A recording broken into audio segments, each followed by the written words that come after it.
Hi అండి, welcome back to my channel Padmaja's kitchen. ఈరోజు చిట్టి చిట్టి మినప వడియాలు ఎలా చేయాలో చూద్దాం రండి. ఇది పాతకాలం నాటి ట్రెడిషనల్ రెసిపీ అండి. ఇవి రసం, సాంబారు, పప్పు కూరల్లో తినడానికి చాలా బాగుంటాయి. ఈ మినప వడియాలతో కూర కూడా చేసుకోవచ్చండి. ఇప్పటి వరకు చేయని వాళ్ళు కూడా ఈజీగా చేసుకునే రెసిపీ. ఇప్పుడు దీని ప్రాసెస్ ఎలాగో చూద్దామా. ముందుగా ఒక గిన్నె తీసుకుని దానిలో 2 కప్పుల మినపప్పు వేసుకోండి. మీ దగ్గర పొట్టుపప్పు ఉన్నా, గుండ్లు పప్పు ఉన్నా ఏదైనా వాడుకోవచ్చండి. గిన్నెలోని మినపప్పులో నీళ్లు పోసి 2-3 టైమ్స్ శుభ్రంగా కడిగి, రాళ్ళు కానీ ఇసుక కానీ లేకుండా చక్కగా గాలించి, మరలా పప్పు మునిగే వరకు నీళ్లు పోసి మూత పెట్టి 8 అవర్స్ నానబెట్టుకోండి. నైట్ అంతా నానేసరికి పూర్తిగా నానిపోయాయండి. వీటిని మరలా ఒకసారి కడిగి పక్కన పెట్టుకోండి. ఇప్పుడు ఒక ప్లేట్లో 10 పచ్చిమిర్చి, 3 ఇంచుల అల్లం ముక్క, 5 వలిచిన వెల్లుల్లి రెబ్బల్ని తీసుకోండి. ఇప్పుడు ఒక మిక్సీ జార్ తీసుకుని పచ్చిమిర్చిని తుంచి జార్లో వేసుకోండి.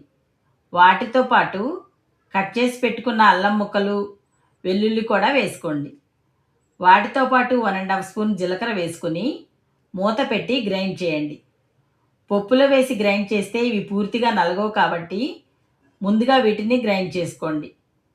తర్వాత జార్లో మనం ముందుగా రెడీ చేసి పెట్టుకున్న మినపప్పు వేసి మెత్తగా గ్రైండ్ చేయండి. ఈ విధంగా గ్రైండ్ చేసిన తర్వాత పిండి గట్టిగా ఉండి నలగదు కాబట్టి దానిలో కొంచెం కొంచెం వాటర్ చల్లుకొని మెత్తగా గ్రైండ్ చేయండి. ఇలా గ్రైండ్ చేసిన పిండిని ఒక బౌల్లో వేసుకోండి. ఇదే విధంగా మిగతా పప్పును కూడా గ్రైండ్ చేసుకోండి. పప్పు గ్రైండ్ చేసేటప్పుడు ఎక్కువ వాటర్ పోసుకున్నారంటే పిండి లూజ్ అయ్యి వడియాలు సరిగా రావండి. వాటర్ కొంచెం కొంచెం పోసుకుంటూ గ్రైండ్ చేసుకోండి.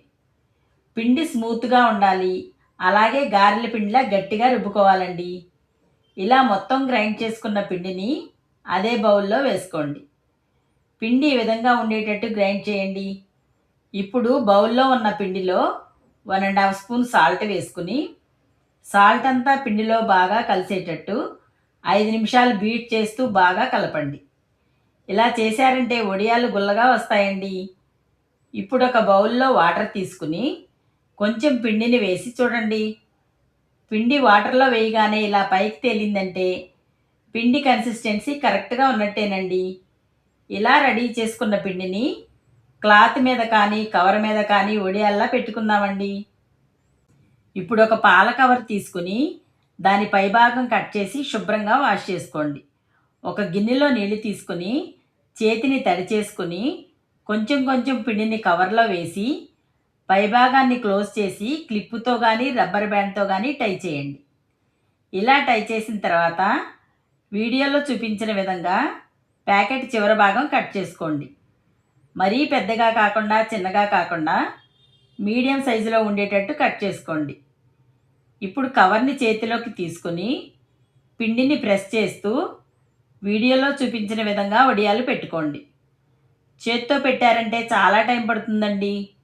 ఈ విధంగా కవర్తో పెట్టుకున్నారంటే ఈజీగా ఎన్ని వడియాలైనా పెట్టుకోవచ్చు. ఇలా పిండంతా చిట్టి చిట్టి వడియాల్లా పెట్టుకుని వీటిని ఎండలో పెట్టుకోండి. వీటిని ఫ్యాన్ కింద కన్నా ఎండలో పెడితేనే బాగా వస్తాయండి. ఒక రోజంతా ఎండబెట్టుకున్న తర్వాత చూడండి ఎంత ఈజీగా వచ్చేస్తున్నాయో. ఇలా వడియాలన్నిటినీ తీసి ఒక బేసిన్లో వేసుకొని మరో రోజు ఎండలో బాగా ఎండే వరకు ఆరబెట్టండి. ఇలా గలగల సౌండ్ వచ్చే వరకు ఎండబెట్టుకోండి. ఈ వడియాలు 1 ఇయర్ వరకు నిల్వ ఉంటాయండి. ఇప్పుడు చిట్టి చిట్టి మిరప వడియాలను నూనెలో ఫ్రై చేసి ఎలా వచ్చాయో చూద్దామా. స్టవ్ పై ప్యాన్ పెట్టుకుని ఫ్రైకి సరిపడా ఆయిల్ వేసుకుని ఆయిల్ వేడెక్కిన తర్వాత వడియాలను ఆయిల్లో వేయండి. ఇవి తొందరగా మాడిపోతాయండి, అందుకే ఇవి కొంచెం కలర్ రాగానే తీసేయండి. బయటకు తీసిన తర్వాత ఇంకొంచెం కలర్ మారి క్రిస్పీగా అవుతాయి.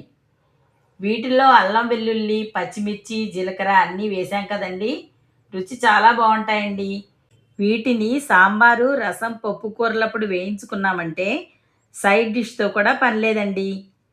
ఇదే మెథడ్‌లో మీరు కూడా ట్రై చేసి మీకెలా వచ్చిందో తప్పకుండా కామెంట్ చేయండి. మా వీడియో మీకు నచ్చినట్లయితే లైక్ చేయండి, షేర్ చేయండి, సబ్స్క్రైబ్ చేయండి. Thanks for watching.